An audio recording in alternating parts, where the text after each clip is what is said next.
नमस्कार दोस्तों, आपको बता देना चाहता हूं कि खेसारी लाल यादव पहुंच चुके हैं काराकाट हेलीकॉप्टर से पवन सिंह का प्रचार करने। अब कुछ ही देर में पवन सिंह और खेसारी लाल मिलकर अपना चुनाव प्रचार करेंगे।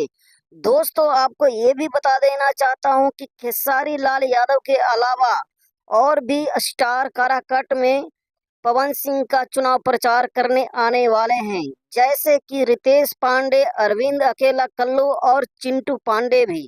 जी हाँ दोस्तों, आपको ये भी बता दूं कि दूसरी पार्टी उपेंद्र कुशवाहा का भी मनोज तिवारी और दिनेश लाल यादव, अक्षरा सिंह है जो चुनाव प्रचार करने वाले आने वाले हैं। जी हाँ दोस्तों, आपको ये वीडियो कैसा लगा? इस वीडियो को ज़्यादा से ज़्यादा शेयर कर दें और लाइक कर दें। जी हाँ दोस्तों, मिलते हैं अगले वीडियो में, तब तक के लिए जय हिंद दोस्तों।